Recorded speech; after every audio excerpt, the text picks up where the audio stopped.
Today we'll make brioche. This brioche that we will do today is going to be also gluten-free. Yes. Impossible. Yes, it will be. A brioche has to be nice, soft, and chewy. And we're gonna get it with a gluten-free? Of course, Johnny. If you don't know how to do your own gluten-free mixture, please check in the description below. You'll find information on how to do your own gluten-free mixture. Yep, absolutely. So let's start.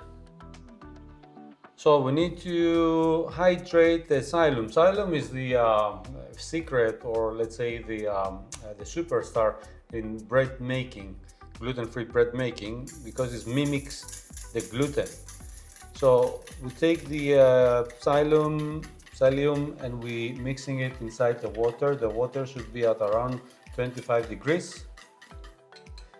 That's the right temperature for hydrating the husk. And we let it a little bit on the side for about 10 minutes.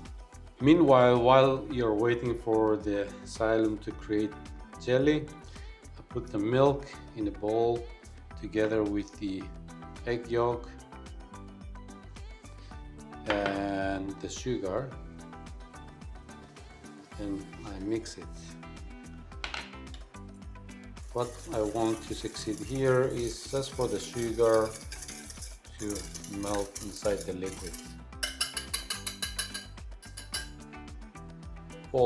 We have the gluten-free flour mix, and you can mix with almost the rest of the dry ingredients. So I'm passing the baking powder from a sieve. The baking powder is creating lumps, so it's quite important to pass it through a sieve all the time, just in case you don't want to heat that lump of baking powder. And then you also incorporate inside the xanthan.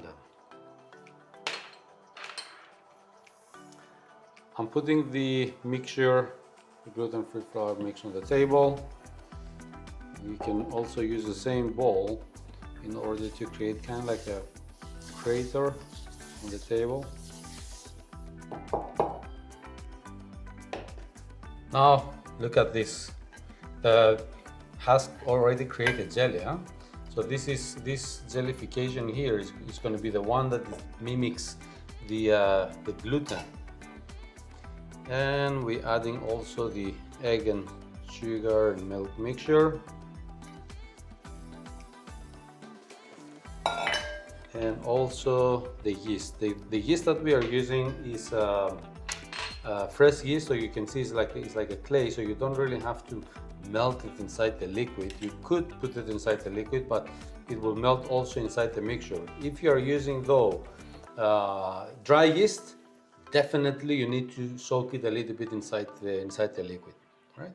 So now using your fingertips, you are mixing the flour together with the liquid ingredients. And your goal is to start making the mixture or the liquid a little bit thick, so it won't run on the table. So slowly you start incorporating going around the flour with the liquid until it reaches a stage that is quite thick. And then you can use a scraper to start mixing the rest of the flour inside.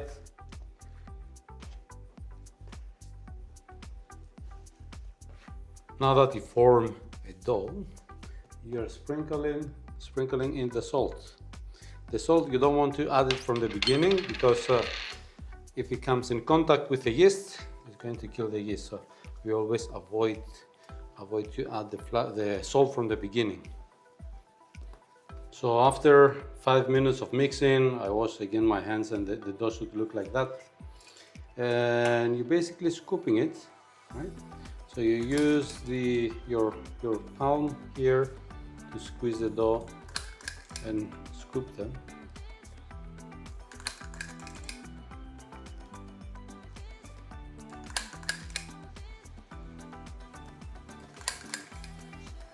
Now to make them a little bit smooth, what I do, I take a little bit of water and I brush a little bit my hands with water, just a little bit, and you roll it on between your hand in order to make them a little bit more smooth.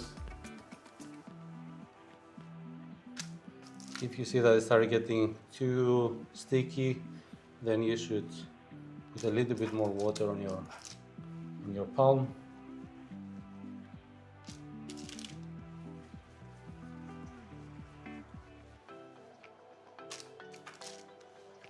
Now we need to let it proof, and it's quite important not to dry the surface of the bread.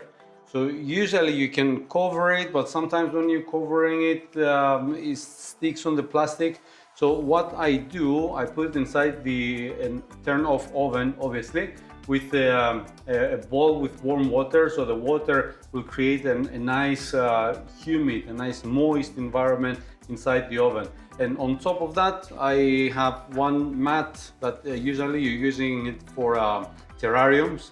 And I put it inside the oven in a low heat, and it brings the oven to 27 degrees, around 27 to 30 degrees. That's the best temperature for the yeast to multiply and react and proof the bread. So let's put it inside. And we always bake in preheated oven, guys. Don't forget that, preheated oven. And it will take about 12 minutes. So here we are. We finished it. Depends on your taste. You can fill them up with different elements. We filled it with cheese and prosciutto and a cherry tomato on top, but you can fill it with cream cheese and salmon. Oh, nice. Depends on the occasion. Great for birthday parties, great for every gathering, of course, even at home, for breakfast, or even for a snack. Absolutely. Can we Wait, try? of course. Let's try. This looks amazing. Oh, Amazing. As an alternative, amazing. Stay tuned for more gluten-free videos and more. See you soon.